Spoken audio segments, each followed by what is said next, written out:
नमस्कार। आज की अंतर्राष्ट्रीय खबरों पर आपका स्वागत है। आज के इम्पोर्टेंट है लाइट्स की बात की जाए तो जम्मू एंड कश्मीर के कठुआ जिले में बीते सोमवार के दिन एक बड़ा आतंकी हमला हुआ, जिसमें भारतीय सेना के 5 जवान शहीद हुए हैं। और अब इसी चीज को काउंटर करने के लिए भारत की तरफ से एक बहुत इम्पोर्टेंट सर्जिकल ऑपरेशन शुरू किया जा रहा है। वहीं प्रधानमंत्री मोदी ने अपने 2 दिनों की रूस यात्रा को कंप्लीट कर लिया है। इसी बीच भारत और रूस के बीच में करीब 11 इम्पोर्टेंट अग्रीमेंट्स किए गए हैं और इसमें यू-57 का जिक्र भी किया गया है, जिसे भारत चीन के जेट अवविंटी को काउंटर करने के लिए लेने वाला है। वहीं अमेरिका और अमेरिका की 5 अलाई कंट्रीज यूक्रेन को कई बड़े एयर डिफेंस सिस्टम प्रोवाइड करने वाले हैं। इससे ये बात साफ हो चुकी है कि रशिया यूक्रेन का जो वॉर है ये अब भी नहीं रुकने वाला है।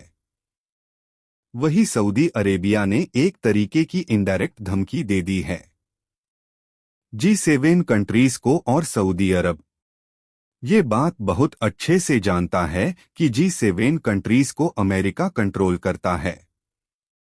आज के इस वीडियो में भारत, रूस, यूक्रेन, सऊदी अरब, अमेरिका, पाकिस्तान से जुड़े कुछ इम्पोर्टेंट अंतर्राष्ट्रीय खबरें हम आपको बताने वाले हैं। यदि आपको हमारी यह सीरीज पसंद आ रही है तो इसे लाइक और चैनल को सब्सक्राइब जरूर कीजिए।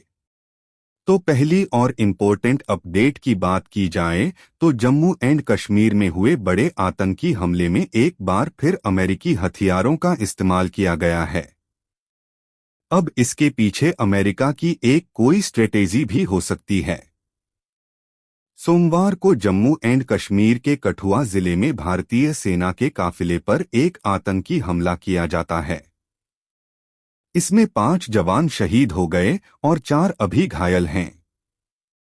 और यदि आप नोटिस करेंगे तो पाएंगे कि ये एक हमला नहीं बल्कि ऐसे कई हमले सिर्फ कुछ 6 महीनों के भीतर किए गए हैं।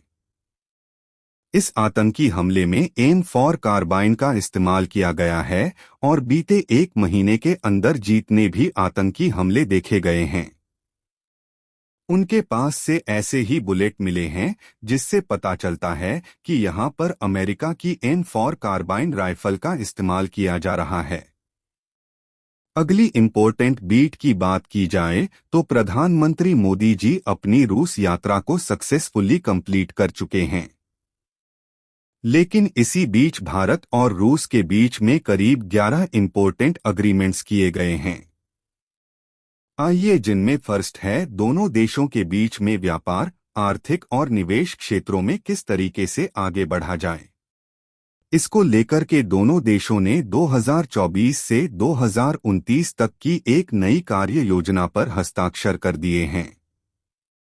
इसके अलावा चिकित्सक क्षेत्र पर किस तरीके से दोनों देश मिलकर के आगे काम कर सकते हैं, रिसर्च की जा सकती है। इस पर अग्रीमेंट किए गए हैं। साथ ही रूसी कंपनियां भारतीय बाजार में आसानी से निवेश कर पाएंगी, इस पर भी समझौता हुआ है। अगले इम्पोर्टेंट अग्रीमेंट की बात की जाए तो यहां पर रशिया ने एक बार फिर भारत के सामने प्रपोजल रखा है कि भारतीय वायुसेना के लिए A-57 अभी भी एक बेस्ट ऑप्शन बन सकता है। ये डायरेक्टली चाइना के जेट अवेंटे को काउंटर कर सकता है, क्योंकि चीन लगातार अपने इस पावरफुल फाइटर को भारत की सीमाओं पर तैनात करना शुरू कर चुका है। अगर इम्पोर्टेंस की बात की जाए तो इस समय भारत को 5th जनरेशन फाइटर जेट की बहुत ज्यादा जरूरत है, क्योंकि चीन लगातार अपने डिफेंस में काम करना शुरू कर चुका है।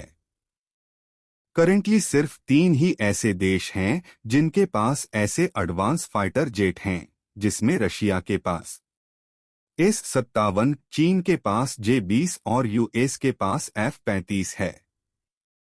लेकिन भारत के पास फिलहाल के लिए अभी कोई एडवांस फाइटर जेट नहीं है। और इसी चीज को रशिया ने पॉइंट आउट करते हुए कहा कि हम आपके हिसाब से अपने फाइटर जेट को और ज्यादा अपग्रेड कर रहे हैं और कई सारे मेजर चेंजेस भी किए जा चुके हैं। अब देखना होगा कि भारत रूस से फाइटर जेट खरीदेगा या नहीं। अगली इम्पोर्टेंट अपडेट की बात की जाए तो G7 कंट्रीज को एक बार फिर से सऊदी अरब की तरफ से चेतावनी दी गई है। ये वही सऊदी अरब है जो अमेरिका के साथ मिलकर के सालों से काम करता चला रहा है। लेकिन रिसेंटली कुछ ऐसी चीजें हुई हैं जिसकी वजह से सऊदी अरब अमेरिका से अपनी डिपेंडेंसी कम करना चाहता है।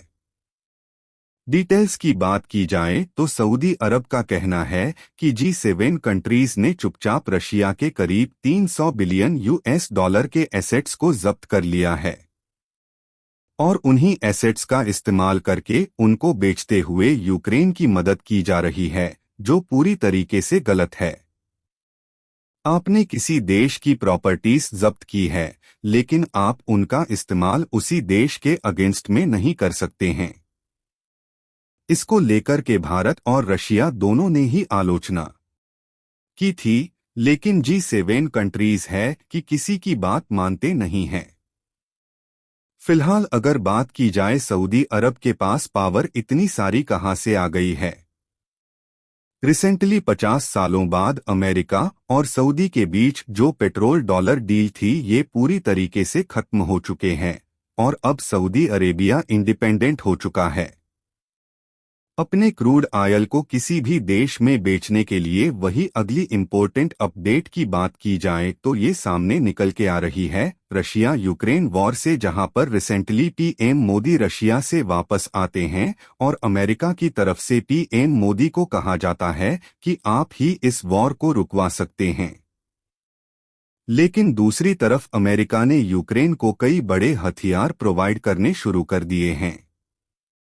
रिसेंटली रिपोर्ट्स के मुताबिक अमेरिका और अमेरिका के साथ 5 अलग अलग देशों ने मिलकर के कई प्रकार के advance air defence system Ukraine को सप्लाई करने शुरू कर दिए हैं। इसमें अमेरिका, जापान, नीदरलैंड और कई देशों को शामिल किया गया है, जो एक एयर डिफेंस सिस्टम नहीं बल्कि एयर डिफेंस सिस्टम में लगे हुए अलग अलग पार्ट्स सप्लाई कर रहे हैं और डायरेक्टली इन्हें यूक्रेन के अंदर असेंबले किया जा रहा है।